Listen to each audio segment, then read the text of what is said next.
Hey guys, how's it going? This is Lou. I wanted to put out a video this weekend, just kind of get you up to speed on what's been going on here. It is February 11th in Tokyo. It's still freezing outside. We had a ton of snow over the weekend. Today's Tuesday, and on Saturday we had a massive amount of snow, something very rare in Tokyo. And so I've got some video of myself leaving the apartment and going to the konbini to pick up some stuff. So I'll put that in this video, and I'll probably talk over it. But I wanted to just get in front of the camera and kind of get you up to speed on what's been going on here. I didn't put out a video this weekend because, again, still it's just way it's so. I mean, with snow made it difficult over the weekend, so I couldn't do anything. But it's so cold here still. My room is freezing right now.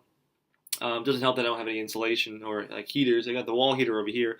But in terms of like other stuff going on, I've been having this tooth issue that I've been seeing a dentist for here in Tokyo. So that was kind of interesting.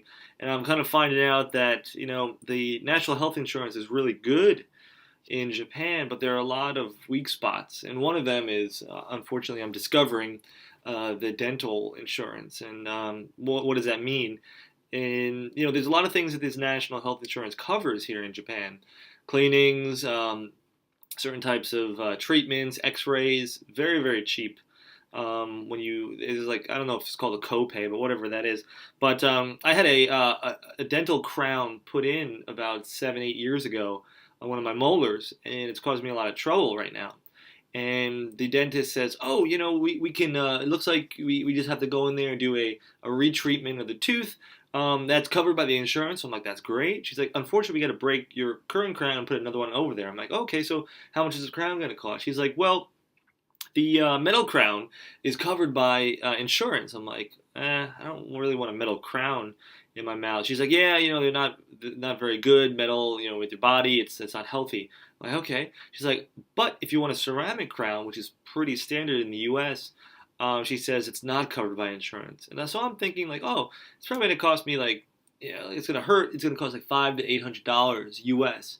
But she shows me the chart, and it's like over 1,500 U.S. dollars to pay for this crown. And so I'm like, oh man, why does this have to happen now? In the U.S., this would be a fraction of that cost with decent dental insurance. So I've got to figure out what I want to do there. A lot of my friends who are knowledgeable on this topic are really helping me out, but I've been dealing with that. It's been interfering with some class work because, you get this pain, you're in a foreign country, you don't speak the language, so I got to find an English-speaking dentist who knows what they're talking about, that can see me, and that's conveniently located in the spots that I'm, looking for when I have gaps in my class schedule. So I've been doing that. I mean, the dentist is fine, very skilled. The facilities, I'm going to a place in Ginza, which is like downtown Tokyo, and the facility is amazing,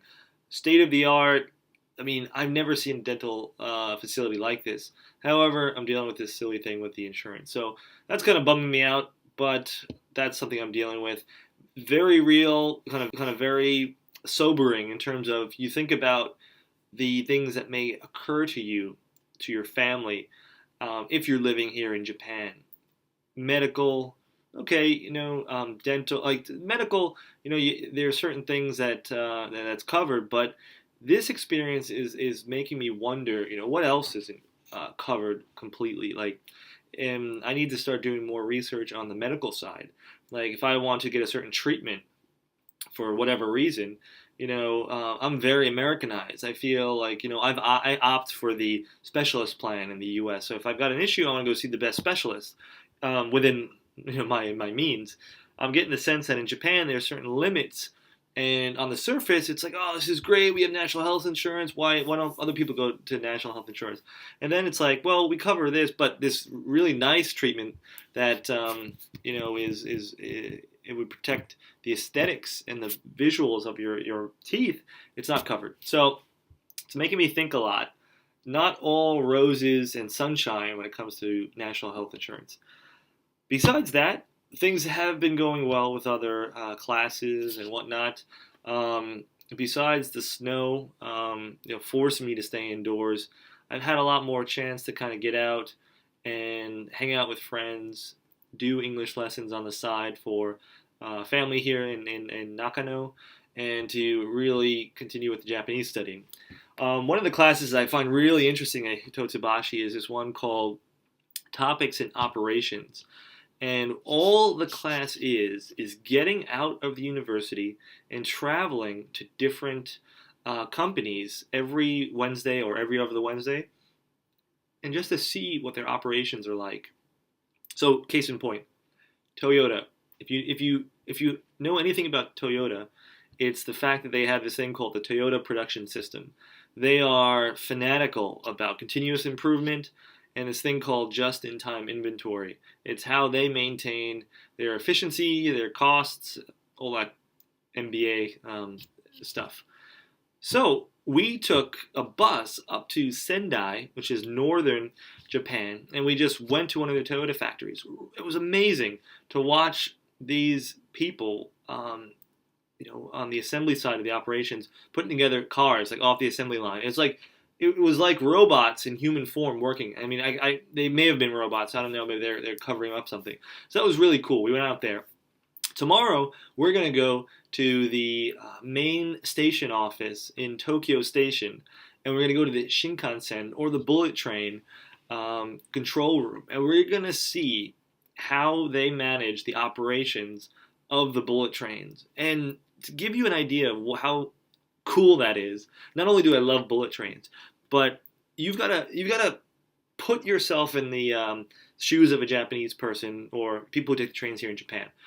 Imagine, if you're on the East Coast in the U.S. going from New York to Washington, D.C., it's about a 4-hour car ride and roughly a 4-hour train ride. Similar distance in Tokyo, except on the bullet train, to go from Tokyo to Osaka, which is like Washington, New York, it's about 2.5 hours on the fastest bullet train. These trains are smooth, they're comfortable, clean, and the most important thing is that they're reliable and they're frequent. So you can buy a ticket for the Shinkansen, and you want to leave at 4:30 in the afternoon after your business meeting. Say it gets delayed. Okay, no problem. There'll be another train in 10 minutes. And these are bullet trains screaming across the country from these major cities, and there's a lot of convenient routes, and they pull up to the station perfectly. They leave on time. Unless there's an earthquake or a typhoon or the snowstorm causing some trouble, they're rarely ever late or not on time.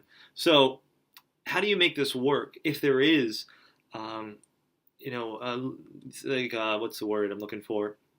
Not a mishap, but if there's an unexpected issue in the system, because these bullet trains are pulling in and out of busy stations all the time, and they're going across the country. So the command center, the control room, must be. My image. I haven't been there yet. My image is that this is what is it, like a Houston control center when the NASA space shuttle went up to the moon or something. So I'm really interested to see that. It's a rare treat because people from the public, if you're Japanese, you want to go see what's in this control room, you're not allowed to do it. So we're going to be able to see that, which is really cool. Of course, can't take any pictures, any video, because it's prohibited, but I'm really looking forward to it. So that class is really neat. Getting out of the classroom, going to these different companies. We saw a pump manufacturer last week. That was really cool how they're competing on a strategic viewpoint. So classes are not as difficult as term one in terms of the workload, but lots and lots of group projects. So we're in the middle of February right now. We have our finals at the end of February. So for basically like each class, I'm taking entrepreneurial business, Japanese business, problem solving, strategy, corporate finance, and is there another one in there? I don't think so. Yeah, I think those are the main classes. And then topics for operation. For every class except corporate finance and problem solving, we have a final project to do, and that it's not the work that's difficult. What's difficult is getting together with your team. You don't want to meet up with like 3 people from your team when you've got an 8-person team. So you got some people on different projects. You have some people with different classes. So just getting everyone together seems to be the bottleneck right now. But really cool things. We have an entrepreneurial project on this kind of Airbnb concept, which we'll see how that goes. We're doing an insurance company for Japanese business, and we're probably going to do Whole Foods for strategy class. It's a U.S. organic food company, so that should be fun. So besides that, really looking forward to spring break in March.